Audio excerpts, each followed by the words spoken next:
Hello everyone. सो खुश तो बहुत हो गए तुम लोग आज। ये सबसे पहले मतलब वीडियो का टाइटल स्लैग देखते ही समझ में आ गया होगा कि we are going to talk about the deleted syllabus of CBSE. मतलब हर स्टूडेंट का एस्पिरेशन रहता है कि लाइक ड्रीम काइंड ऑफ चीज़ें रहती है कि जब वो एग्ज़ाम देने बैठे तो सिलेबस जो है वो काफ़ी ज़्यादा शॉर्ट हो जाए, राइट। तो somewhere it's a time for you people, मतलब तुम्हारे लिए जहाँ तुम कोरोना को थैंक यू बोल सकते हो। तो अब सीबीएसई ने क्या किया है ना, नॉर्म्स निकाले हैं, उस अकॉर्डिंगली नियरली 30% ऑफ जो सिलेबस है उसे कम कर दिया है। तो बेसिकली इन शॉर्ट हमारा जो हमें 10th बोर्ड के लिए सोशल स्टडी का मैं बताऊंगी, वहाँ पे 30% ऑफ द सिलेबस जो है वो रिड्यूस हो गया। सभी सब्जेक्ट्स का है, आप उसे विजिट भी कर सकते हो ऑफिशियल वेबसाइट्स पे, या फिर आप रिस्पेक्टिव टीचर्स से उसे डिस्कस भी कर सकते हो। सो स्टार्टिंग अहेड, जो अपना दिमाग है, yes we are going to talk about the syllabus. Oh yes, the syllabus we are going to talk. पहली बार ना सिलेबस वगैरह सुन करके तो कुछ अच्छी फीलिंग आ रही होगी तुम लोगों को। सो अभी इस तरह से अपनी जो मतलब आंखें है ना वो स्क्रीन पे लगा करके रख लेना। बहुत इंपॉर्टेंटली तुम्हारी जो बुक्स वगैरह है उन्हें लेकर के बैठो, और एक एक थीम जो है हमारे चैप्टर की, मतलब सिलेबस की, उसे हम लोग डिस्कस कर लेते हैं हम, ठीक है। तो हम लोग कहाँ बात कर रहे थे? Why this cat is not moving? Yes. So basically बेटा 10th स्टैंडर्ड के अंदर बुक्स तो कुछ कम हुई नहीं है, अभी भी हमें चारों यूनिट पढ़नी है। India in the contemporary world, contemporary India, democratic politics and understanding economics. मतलब history, civics, geography, economics. Weightage अभी भी इनका वही है, नियरली हर सब्जेक्ट से आपको 20 मार्क्स का ही वेटेज होगा। 80 मार्क्स का पेपर होता है, 20 इंटरनल्स जाते हैं। तो 20 मार्क्स हिस्ट्री के होंगे, 20 मार्क्स ज्योग्राफी के होंगे, 20 पॉलिटिकल के होंगे, और वहीं पे 20 इकोनॉमिक्स के होंगे। तो हिस्ट्री से स्टार्ट करते वक्त हिस्ट्री का जो सिलेबस है वो काफ़ी सही कर दिया, मतलब काफ़ी छोटा कर दिया इन लोगों ने। तो स्टार्टिंगली जब अपनी एनसीईआरटी बुक्स देखोगे तो उसमें जब फर्स्ट लेसन आपके पास लिखा हुआ होता है rise of nationalism in Europe. इससे पहले मतलब पिछले जस्ट अभी जो बच्चों ने एग्जाम दिए, मैं उनकी बात ना करके और भी पहले मैं बात करूं तो यहाँ पर हमें चॉइस मिला करती थी between nationalism in Europe and Indo China के बीच में। तो अब ये जो है वहाँ पे कंपलसरी थीम कर दिया था लास्ट ईयर से, that is rise of nationalism in Europe. तो इस थीम में से हमारे पास अभी भी जो फर्स्ट लेसन है वो rise of nationalism in Europe, वो पढ़ना ज़रूरी है, ठीक है। वो लेसन आएगा।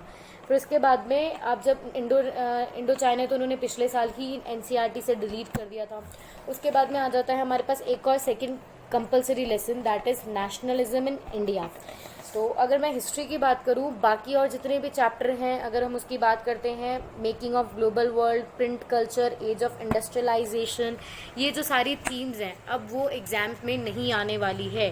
दैट मीन्स अगर मैं सिंपल एंड शॉर्ट तुम्हें यहाँ पे समझाने की कोशिश करूँ तो हिस्ट्री के लिए केवल 2 ही लेसन हमें पढ़ने हैं, that is rise of nationalism in Europe and nationalism in India. पर पीरियोडिकल टेस्ट के लिए, केवल और केवल पीरियोडिकल टेस्ट के लिए तुम्हारे पास चॉइस है मेकिंग ऑफ ग्लोबल वर्ल्ड और इंडस्ट्रियलाइजेशन में। वो फाइनल बोर्ड्स एग्जामिनेशन में नहीं आएगा, केवल और केवल पीरियोडिकल टेस्ट में आएगा।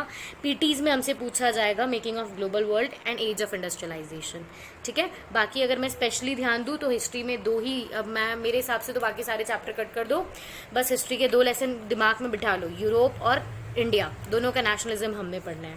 फाइन, तो बहुत इजी सिलेबस यहाँ पे हिस्ट्री का हो गया। स्पेशली लास्ट ईयर यहाँ पे 4 चैप्टर्स थे बच्चों के पास में, अब केवल और केवल 2 ही तुम्हें पढ़ने पड़ेंगे। उसके बाद में नेक्स्ट मैं देखूँ कंटेम्प्रेरी इंडिया पे जब हम आते हैं, ज्योग्राफी की जब हम बात करेंगे तो lesson number 1 resource and development, वो हमें इस साल भी पढ़ना है।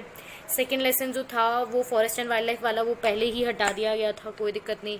वाटर रिसोर्स जो है वो भी केवल और केवल पीरियोडिकल टेस्ट में आएगा, दैट मीन्स वाटर रिसोर्स भी अब बोर्ड एग्जामिनेशंस में नहीं पूछा जाएगा। तो अभी कौन सा लेसन आ रहा है? Lesson number 1 resource and development आ रहा है। लेसन नंबर 4 एग्रीकल्चर आ रहा है हमारे पास में। फिर आ रहा है मिनरल एंड एनर्जी रिसोर्स, जो हमारा चैप्टर हुआ करता था, ये भी बहुत इंपॉर्टेंट चैप्टर हो, मतलब बच्चों को काफ़ी ट्रबल करने वाला चैप्टर ये हुआ करता था, फॉर्मेशन ऑफ मिनरल्स वगैरह ना, तो वो काफ़ी परेशान करता था। तो खुशखबरी है, ये लेसन भी नहीं आ रहा है, ठीक है। और लास्टली हमारे पास जो चैप्टर है मैन्युफैक्चरिंग इंडस्ट्रीज, वो आ रहा है। Lesson number 7 lifelines of national economy, वो भी आ रहा है। तो अगर मैं ज्योग्राफी को समअप करूं तो रिसोर्सेज एंड डेवलपमेंट चैप्टर आएगा, एग्रीकल्चर लेसन आएगा, मैन्युफैक्चरिंग इंडस्ट्रीज आएगा, life lines of national economy आएगा। हिस्ट्री से 2 लेसन, जोग्राफी से 4 लेसन। पर एक और चीज़ का यहाँ पे ये ध्यान रखना है कि वाटर रिसोर्स और मिनरल्स एंड एनर्जी रिसोर्स वाला जो चैप्टर है हमारा, इससे मैप क्वेश्चंस ज़रूर आएंगे। 6 नंबर का जो अभी हमारे पास जो लास्ट ईयर तक जो मार्किंग स्कीम थी मैप के लिए, 6 नंबर का मैप हमसे पूछा जाता था, उसमें से 4 नंबर का मैप आता था ज्योग्राफी से। तो उसी तरीके से ज्योग्राफी का जो 4 नंबर का मैप आएगा, वहाँ पे वाटर रिसोर्स और मिनरल एंड एनर्जी रिसोर्स जो हमें थियोरिटिकली प्रिपेयर नहीं करने हैं, केवल और केवल मैप स्किल्स के अंदर, मैप वर्क के अंदर प्रिपेयर करने हैं। ओके, सो यहाँ तक मैं शायद क्लियर हूँ क्या चीज़ें बोली गई है। हिस्ट्री के 2 लेसन, ज्योग्राफी के 4 लेसन, पर मैप के लिए हमें वाटर रिसोर्स और मिनरल भी पढ़ना पड़ेगा। ओके, तो आप परेशान मत हो, मैप के लिए भी यहाँ पे वीडियोस वगैरह सब कुछ अवेलेबल हो जाएगी। So coming next to political science. Political science काफ़ी इजी, कोई दिक्कत नहीं है। तो फर्स्ट चैप्टर पावर शेयरिंग जो इम्पॉर्टेंट भी होता है और काफ़ी इजी चैप्टर भी होता है, मतलब बहुत क्विक टिप्स पर रहता है ये चैप्टर। पावर शेयरिंग वो आ रहा है, उसके बाद में फेडरलिज्म चैप्टर है, ये भी आ रहा है, ये भी हमें पढ़ना है। अब इन्होंने क्या किया है ना, वैसे तो अगर आप अपनी एनसीईआरटीज़ को देखोगे तो उसमें आपको 8 लेसन्स मिलते हैं पॉलिटिकल साइंस की बुक में, ठीक है। पर इन्होंने क्या किया, फर्स्ट चैप्टर दे दिया, सेकेंड चैप्टर दे दिया, उसके बाद में इन्होंने थर्ड, फोर्थ, फिफ्थ, ठीक है, ये तीनों ही चैप्टर गायब कर दिए। उसके बाद में सीधा आ जाते हैं हम पॉलिटिकल पार्टीज़ पे। That means lesson number 1 power sharing पढ़ना है, लेसन नंबर 2 फेडरलिज्म पढ़ना है, लेसन नंबर 6 पॉलिटिकल पार्टीज़ पढ़ना है, और lesson number 7 outcomes of democracy पढ़ना है, ठीक है। 8 तो वैसे भी नहीं आता था, मतलब कितना सही है ना कि 8 चैप्टर्स दिए हुए हैं बुक में और तुम्हें केवल 4 ही पढ़ने हैं, बाकी 4 तो नहीं आएंगे। तो आने वाले चैप्टर्स कौन से हैं, power sharing, federalism, political parties and outcomes, ठीक है। बाकी remaining 3rd, 4th, 5th and 8th lesson जो है वो हमें पढ़ना नहीं है। उसके बाद में फाइनली लास्टली हम लोग आ जाते हैं इकोनॉमिक्स के ऊपर। तब इकोनॉमिक्स में थीम है लेसनली आपको, मतलब इसमें मिलते हैं 5 चैप्टर्स मिलते हैं इसमें भी, है ना। अगर आप एनसीईआरटी बुक को देखोगे, अपनी टेक्स्ट को देखोगे, तो 5 चैप्टर्स वहाँ पर हैं हमारे पास। डेवलपमेंट तो है सबसे पहला चैप्टर, ईजी है, आ जाता है। मतलब इकोनॉमिक्स तो ऐसा सब्जेक्ट है, ऐसा मतलब बोल सकते हो आप एसएसटी में सबसे ज़्यादा स्कोरिंग होता है। मतलब यहाँ पे मैंने बहुत लीस्ट मतलब चांसेस में देखा है कि बच्चों के नंबर कटते हैं, ठीक है। तो ये वैसे भी सबको पसंद होती है कि इकोनॉमिक्स दे दो हमें, लाइक ठीक है, आप आंसर्स अटेम्प्ट कर पाते हो इजीली इसके। तो डेवलपमेंट हुआ, सेक्टर्स ऑफ इंडियन इकोनॉमी हुआ, मनी एंड क्रेडिट हुआ, ग्लोबलाइजेशन इन इंडियन इकोनॉमी हुआ। तो ये चारों थीम्स जो हैं इस चैप्टर की, मतलब चारों थीम्स जो है इकोनॉमिक्स की, चारों चैप्टर्स जो हैं इकोनॉमिक्स के वो आ रहे हैं। लास्ट जो हमारे पास कंज्यूमर राइट्स वाला चैप्टर था वो वैसे भी नहीं आता था और इस साल भी नहीं आएगा। तो बेसिकली 30% में, अब इस तरह से मत करना मैम इकोनॉमिक्स में भी आप मतलब जो बहुत खुश होकर के बैठे थे ना कि मैम इकोनॉमिक्स में से भी कटवा दो सब, बस मार्क करके सब खराब करने के लिए बैठे थे बुक को।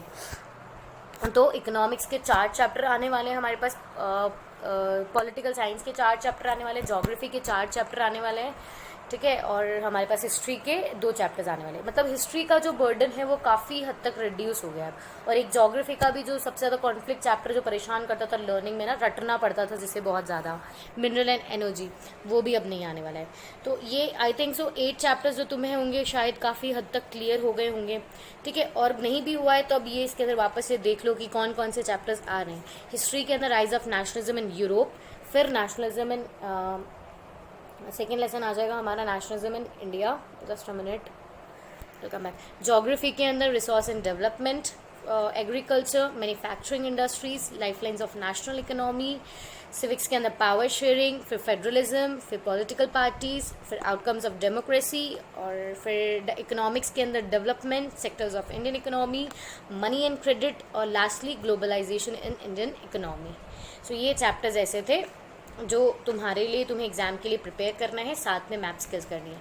तो अभी तुम लोगों की सबकी हालत ऐसी हो रही होगी ना, मतलब क्लास होती तो अभी क्लास में खड़े होकर के इस तरह से क्लैप कर रहे होते तुम लोग सारे। Of course I can remember your faces clapping, ठीक है। तो यहाँ तक का कंप्लीट हम कर चुके हैं। तो अभी एक और थॉट सबके दिमाग में आया होगा कि बस इस बार तो मतलब पूरा सिलेबस कंप्लीट करके सबसे पहले मतलब एग्जाम्स क्रैक करके बस 100 आउट ऑफ 100 आना है, right. So I think so that was it for today, okay. And I think so completed with the syllabus. किसी भी तरह की क्वेरी नहीं होगी सिलेबस के रिगार्डिंग 2021 में। सिर्फ बेटा बहुत ज़्यादा इंपॉर्टेंट होता है कि आप कभी भी मतलब कोई एक्ट कर रहे हो, आप पढ़ रहे हो, और आपको एटलीस्ट पता तो होना चाहिए ना कि आपको कितना पढ़ना है। तो उस हिसाब से फिर आप अपने टारगेट्स को बहुत ईजिली और अच्छे से कवर अप कर पाते हो। So I think so this video was sufficient for you to understand कि क्या क्या चीज़ें पढ़नी है, क्या क्या चीज़ें नहीं पढ़नी है, कितनी पढ़नी है. Okay, so for the queries we have comment sections. Thank you everyone.